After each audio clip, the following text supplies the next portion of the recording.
네, 여러분, 안녕하셨습니까? 좋은 아침입니다. 네, 오늘도 이렇게 새벽을 깨워서 요단 강가에 나오신 여러분 모두를 진심으로 환영합니다. 자, 오늘은 다니엘 7장 두 번째 시간을 공부하게 됩니다. 자, 우리 다니엘 7장 벌써 말씀드렸지만 본격적인 이제 예언이 시작이 되는데 벌써 이 그림부터가 무시무시하죠. 네. 자, 우리 어제 공부한 거 잠깐 복습합니다. 예. 다니엘서의 구조를 보면은 예, 역사적인 부분이 전반부 1장과 6장, 그리고 예언적 부분이 7장에서부터 12장. 그래서 이 7장은 이제 본격적인 예언적 부분을 시작하는 장이다. 이렇게 말씀을 드렸습니다. 예언은 어, 꼭 외우셔야 될 게 뭐라고 그랬죠? 예언은 반복되고 깊어지고 넓어진다. 그래서 다니엘 2장의 세상의 역사를 하나님께서 느부갓네살을 통해서 꿈을 통해서 제시하셨는데요. 다니엘 7장에는 또다시 한번 반복이 됩니다. 그래서 다니엘 2장은 정치사로, 그 다음에 다니엘 7장은 종교사로, 그 다음에 다니엘 8, 9장, 이제 우리 8장, 9장을 공부할 텐데요. 구속사로. 그래서 마지막 다니엘 10장, 11, 12장에서는 종합적인 정치와 종교와 구속이 함께 어우러지는 그러한 예언의 역사가 계속 반복, 깊어지고 넓어질 것입니다. 자, 다니엘 7장 본문으로 들어가서 제일 먼저 1절에 보면은 바벨론 왕 벨사살 원년에 이 계시가 주어졌다고 언급이 되고 있습니다. 참 자상하게도 그 연대를 얘기해 주었어요. 그래서 다니엘 그 7장의 그 벨사살 원년은 553년으로 우리가 생각할 수가 있겠습니다. 자, 이제 드디어 그 이상 예, 계시가 시작됩니다. 2절에 보면은 내가 밤에 이상을 보았다. 그런데 여기 보니까 하늘에 네 바람이 큰 바다로 몰려 불더니 큰 짐승 넷이 바다에 나왔다. 여기 보니까 많은 상징으로 지금 이루어지고 있거든요. 예언이. 그래서 이 상징을 잘 풀어야 되는데요. 왜 상징으로 예언을 주셨는가?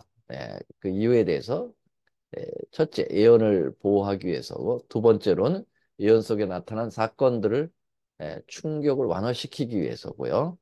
세 번째는 깊은 인상을 심어주고 보다 깊이 연구하게 하기 위해서, 네 번째, 여러 환경과 시대, 그리고 개인에게 골고루 적용할 수 있게 하기 위해서 예언을 주셨다. 상징으로 주셨다. 이렇게 말씀드렸습니다.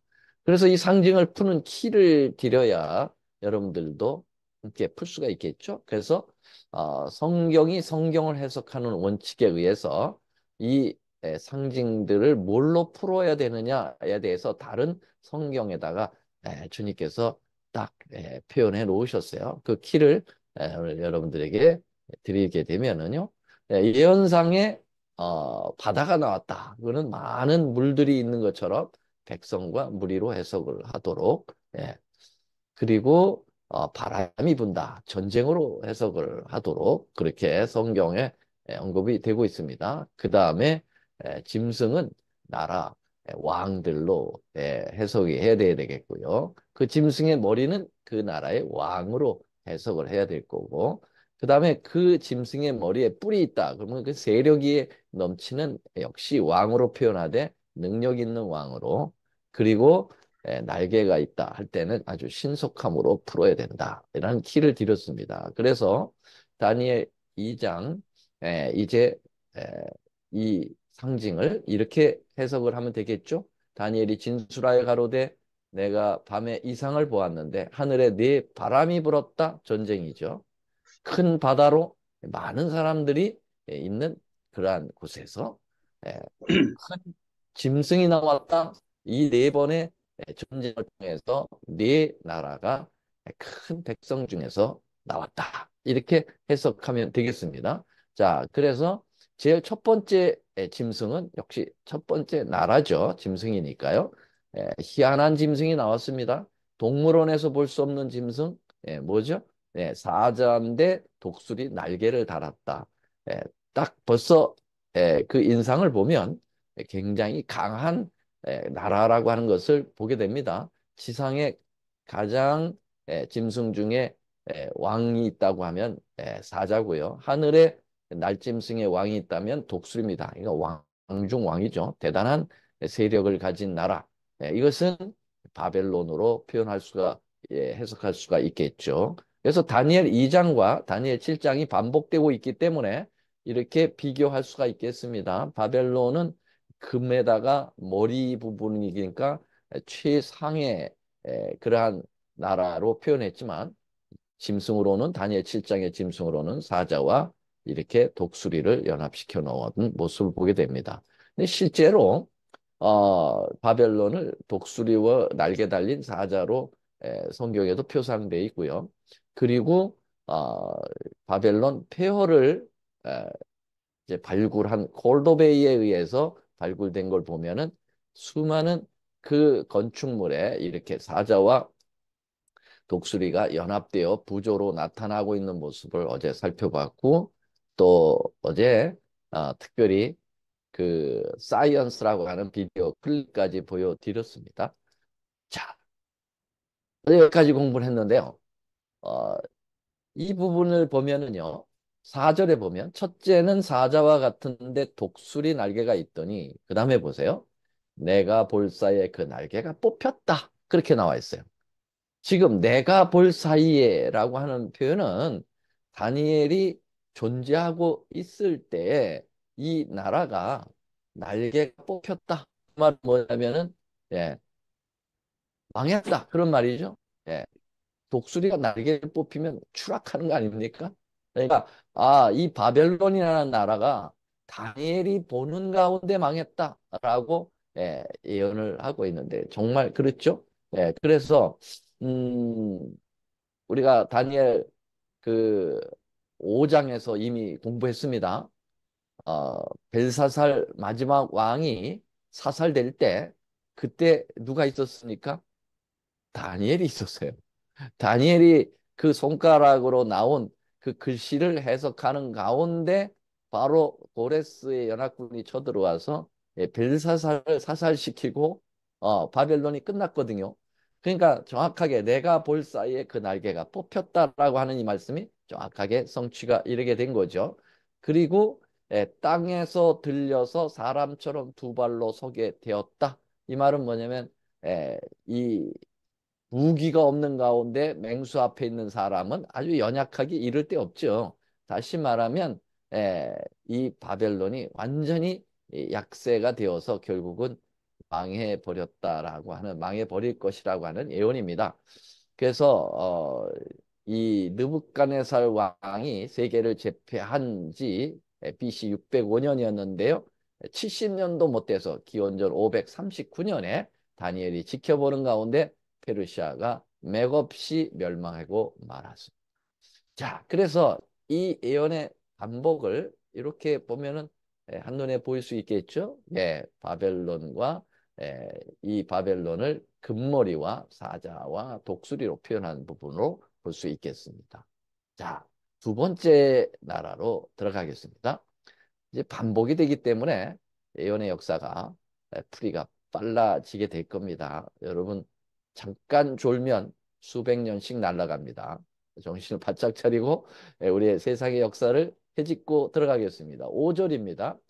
5절 다른 짐승 곧 둘째는 곰과 같은데 그것이 몸 한편을 들었고 그 입에 잇사이에는 새 갈빗대가 물렸는데 그에게 말하는 자가 있어 이르기를 일어나서 많은 고기를 먹어라 하였으며 그랬습니다. 자, 둘째 나라는 곰 같은 나라가 일어날 것이다 라고 예언되었는데요. 여러분 곰은 어떤 성격을 가지고 있을까요?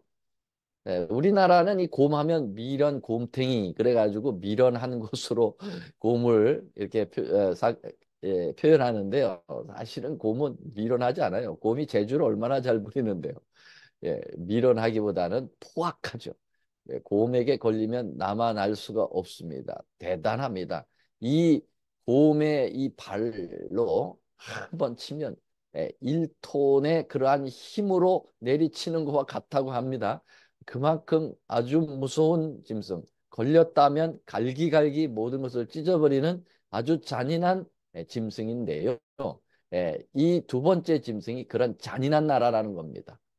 여러분, 두 번째 나오는 짐승이 어떤 나라죠? 네, 메데 페르시아입니다. 다니엘 2장을 보면 메데 페르시아라는 사실을 분명히 알 수가 있겠습니다. 예, 539년에서부터 331년까지 존재했던 세계 근동을 장악했던 대세력 페르시아입니다. 여러분 아시죠? 고레스에 의해서 나타났던 이 대제국. 여러분 얼마나 포악한 나라인지 왕이 정한 법도 자기가 스스로 폐할 수 없는 메데 파사법으로 잔인하기 이를 데 없는 나라가 등장한 것입니다. 자, 우리 역사를 여러 번 말씀드렸어요. 여기 몸을 한 편을 들었다라고 하는 예언의 말씀을 보면 한 편에 들렸다라는 말은 두 편이 있다는 거죠. 두 편이 있는데 한 편이 이렇게 균형이 안 맞게 들렸다라는 얘기는 두 나라가 지금 합병으로 있으면서 처음에는 한 나라가 강하다가 나중에 다른 나라가 강한 모습을 보게 되는데요. 우리가 이미 여러 번 말씀드렸습니다. 처음에는 메데라고 하는 이 메디아, 오늘날의 이란입니다. 이 메디아가 더 강했습니다. 아스티기아스라고 하는 황제에 의해서 이 나라가 세계를 아주 주름 잡고 있었는데요. 이제 바벨론이 이제 멸망해 갈 즈음에 말이죠. 그런데 여기에 딸이 있었고 그 딸의 아들이 딸의 이 딸이 이제 꿈에 배에서 물이 터져 나와서 동방을 휩쓰는 것을 보고 이 아버지가 딸을 멀리 안산 페르시아의 소도성인 그 안산성에로 시집을 보냈어요. 그때 감비세스 1세였고요. 그 사위가요. 거기서 나온 게 이제 비슷하고 고레스입니다. 그래서 고레스가 에, 처음에는 메디아보다 약한 나라였지만 점차적으로 세력을 키워서 외할아버지 나라를 빼앗게 되는 거죠. 처음엔 형제 나라이기 때문에 합병을 했지만은 여전히 메데아라고 하는 나라를 인정해 줬고요. 나중에는 이제 흡수 통일을 해버리게 되는 거죠. 그래서 기원전 550년경 악바타나의 수도를 빼앗으면서 페르시아로 흡수되게 됩니다. 자, 그런데 이 곰이 새 갈빗대로 물었다라고 하는 표현이 또 나옵니다. 새 갈빗대를 물었다는 것은 갈빗은 뭡니까? 네, 먹고 난 다음에 뼈다귀입니다. 그래서 이 곰의 나라인 메데 페르시아가 이 세계를 제패할 때 강력한 세 나라를 잡아먹고 통일 국가를 이뤘다라고 하는 것을 이렇게 하나님은 예언을 표현했습니다.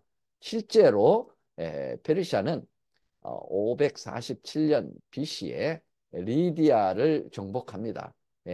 리디아는 어디죠? 지금의 터키 부분을 정복하고요.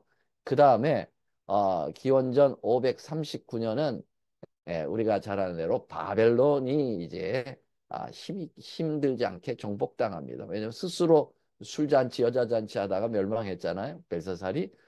그리고 세 번째로는 아직도 이제 동방의 병자로 전락해버렸던 애굽이 그래도 존재하고 있었지만 애굽까지 완전히 섭정해버리고 말입니다. 525년에 캄비세스 2세가 바로 삼틱 3세를 완전히 굴복시킴으로써 페르시아의 손아귀에 들어가게 되었습니다.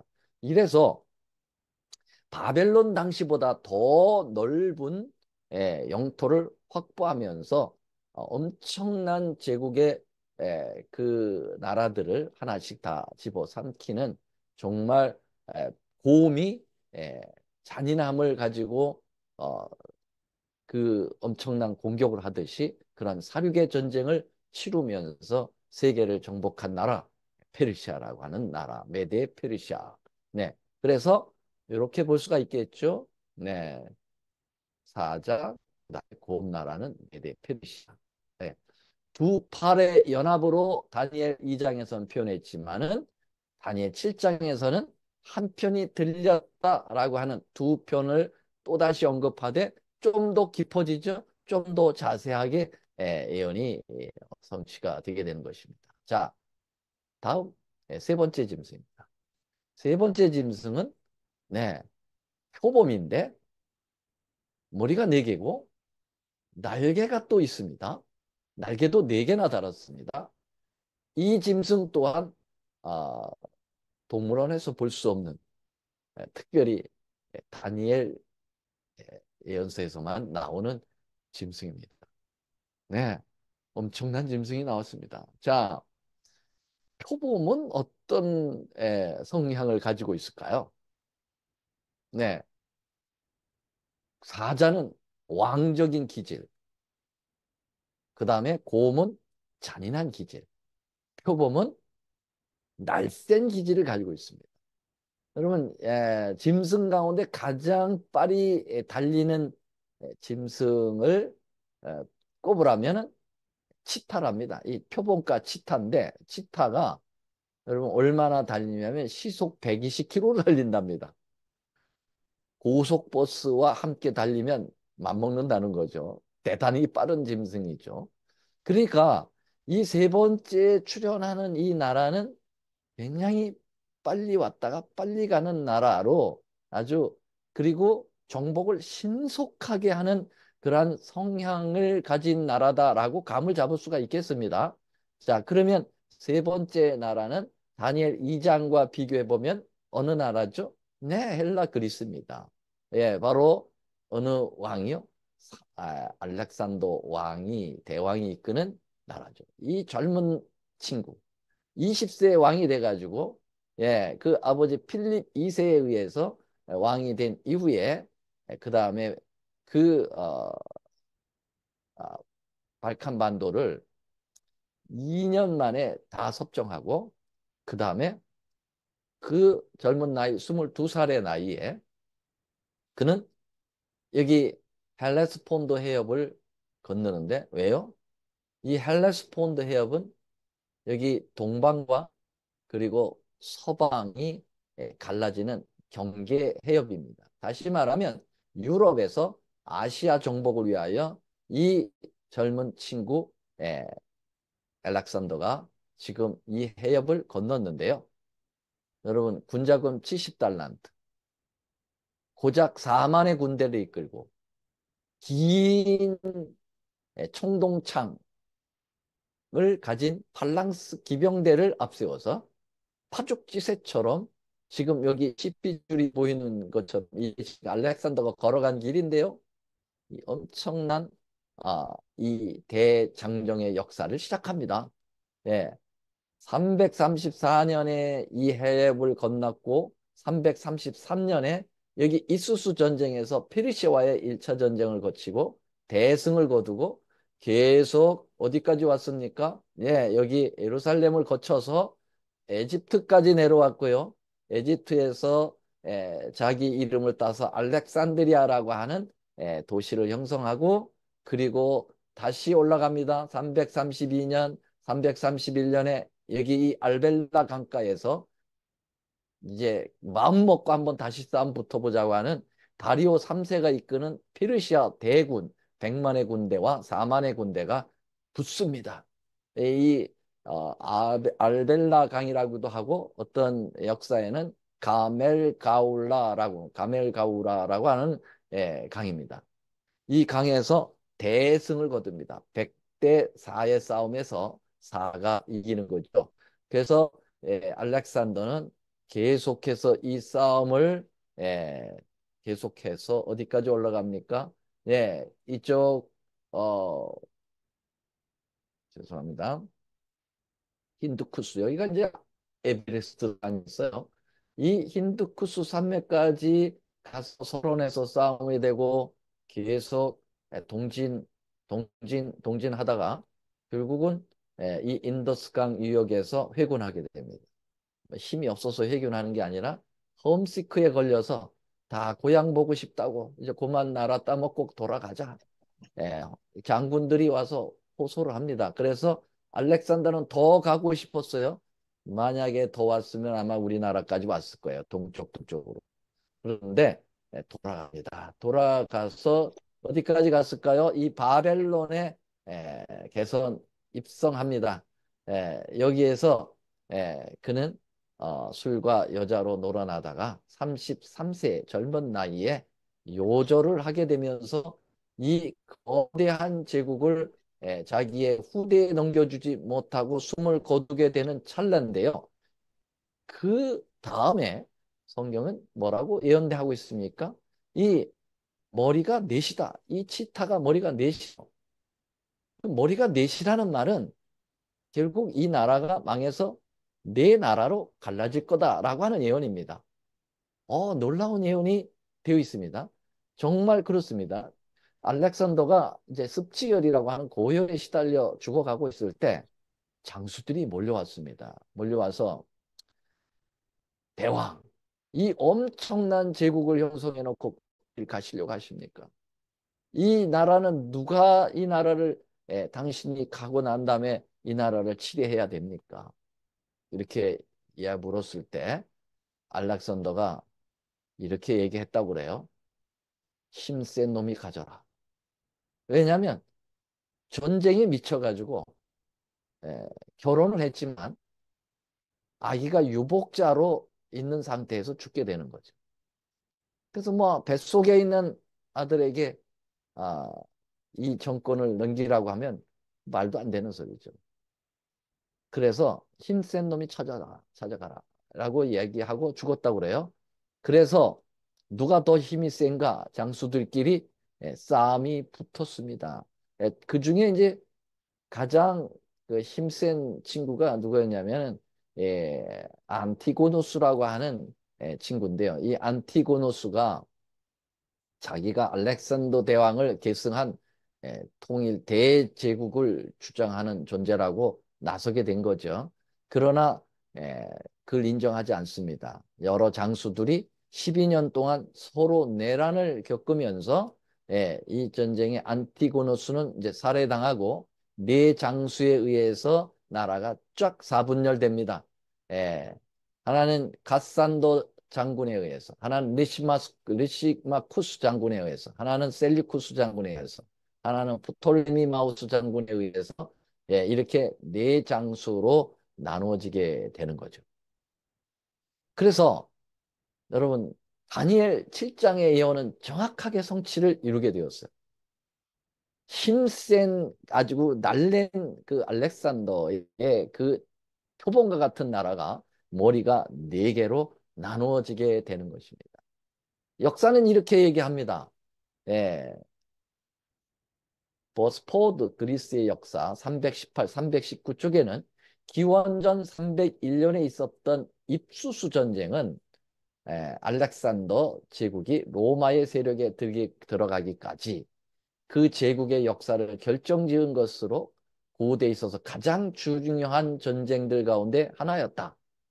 승리자들은 더 이상 일개의 장군으로서가 아니라 왕들로서 제국을 자기들끼리 나누어 가졌다. 라고 이 그리스의 역사를 표현하고 있습니다. 알렉산더 이후에 나라가 네 나라로 이제 장군으로가 아니라 이제는 왕으로 그들이 제국을 만들었다. 그렇게 이야기하고 있는데요.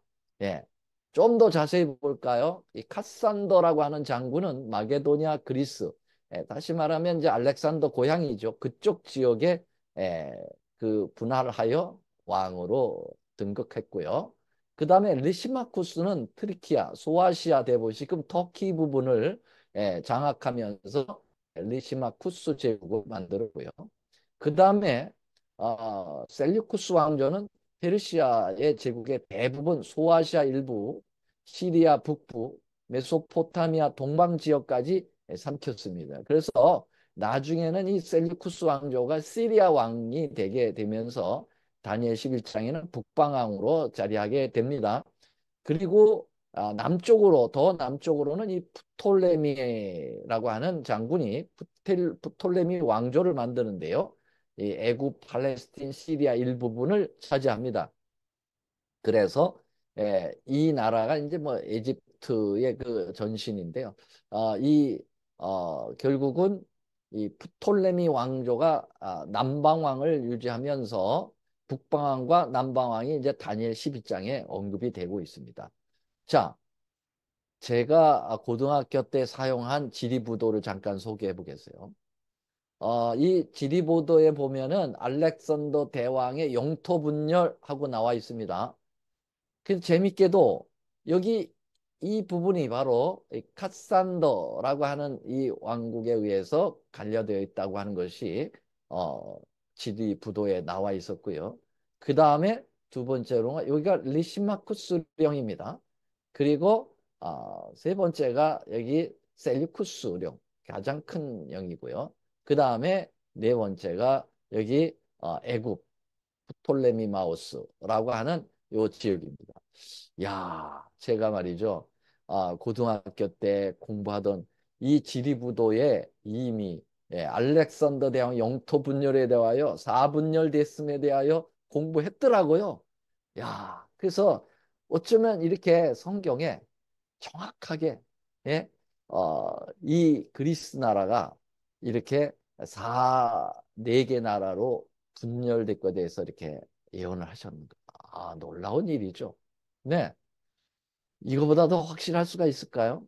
그래서 이렇게 보면 어떨까요? 자, 바벨론은 사자와 평행을 이루고요. 메데피루스는 곰과 그리스는 표범의 나라로 예, 굉장히 반복되면서 깊어지고 넓어지죠. 네. 어, 다니엘 2장에서는 그냥 총동기 문화를 가진 나라가 세계를 제패하겠다라고 끝났는데 다니엘 7장에서는 그걸 반복하면서 그 나라가 이제 네 나라로 갈라질 것까지 이제 더 깊어지고 넓어지게 되는 거죠. 자, 네 번째 나라입니다. 네 번째 나라는 와, 무시무시한 나라가 나온다는 겁니다. 내가 밤의 이상 가운데 그 다음에 본 넷째 짐승은 무섭고 놀라우며 또 극히 강하며 또 큰 처리가 있어서 먹고 부서뜨리고 그 나머지 발로 밟고 이 짐승은 전에 모든 짐승과 다르고 또 열뿔이 있으므로 여러분 와, 이 짐승은 너무 무서워가지고 무슨 짐승이라고 표현할 수 없는 그런 짐승이 나왔어요. 근데 그냥 제가 이름 붙였습니다. 제가 붙이기를 용가리다 이렇게 붙였어요. 예, 용가리, 용가리 같은 짐승이 나왔는데 이 짐승의 특징이 있습니다. 제가 여기 하이라이트를 했는데 천리를 가졌다 그랬어요. 와, 이빨이 다 철로 돼 있어요. 다시 말하면 이 나라는 철기 문화를 가지고 세계를 지배한 나라로 볼 수가 있겠습니다. 이 천리. 아마 이때 치과 의사들 다 망할 거예요. 천리는 예, 상하지 않을 겁니다.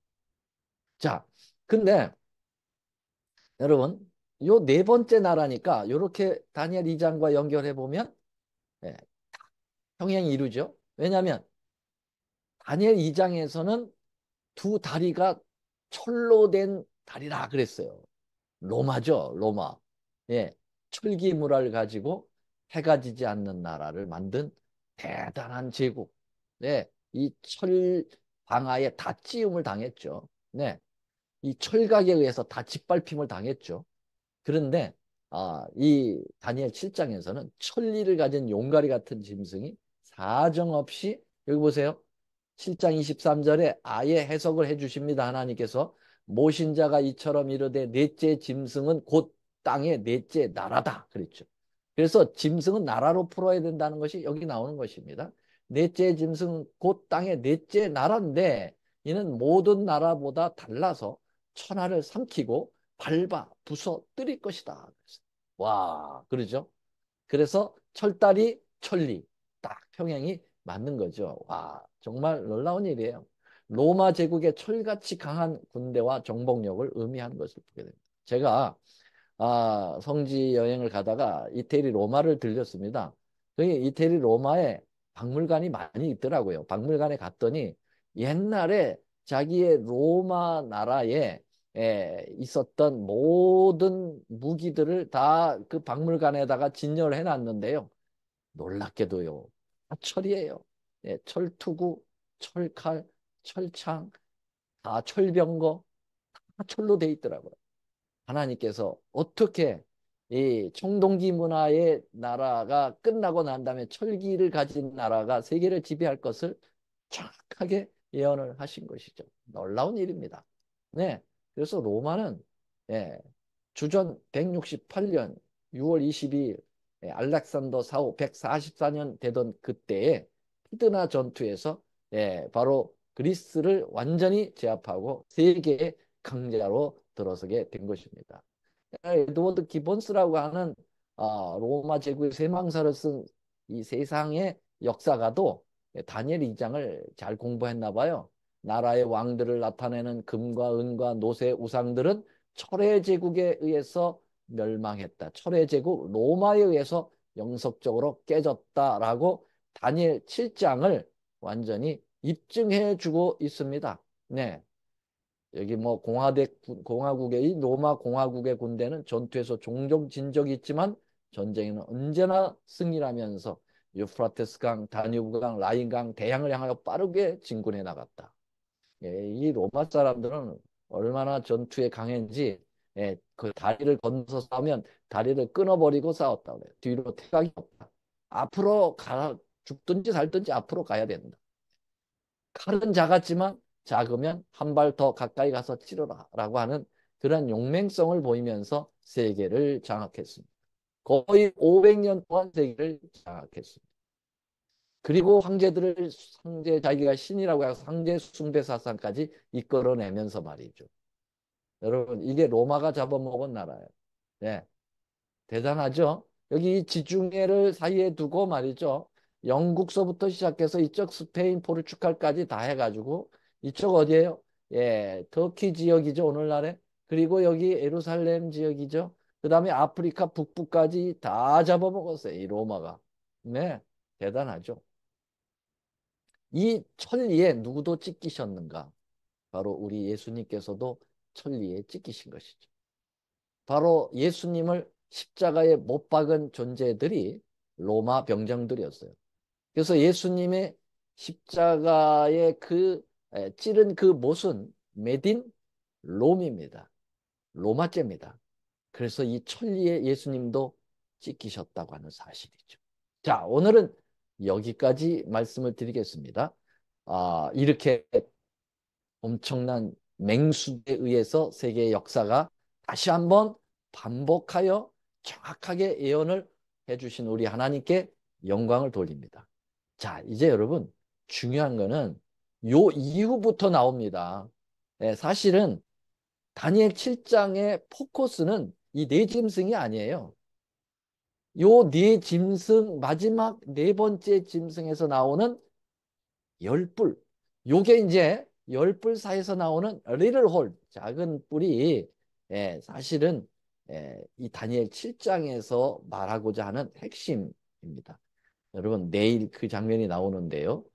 내일 여러분들이 요 부분을 설명을 안 들으면 천추의 한이 맺힐 겁니다. 결석하지 마시고 꼭 들어주셔야 예언이 연결될 수 있다는 사실을 기억하시게 되길 바랍니다. 오늘 말씀 여기서 마치겠습니다. 감사합니다. 수고하셨습니다.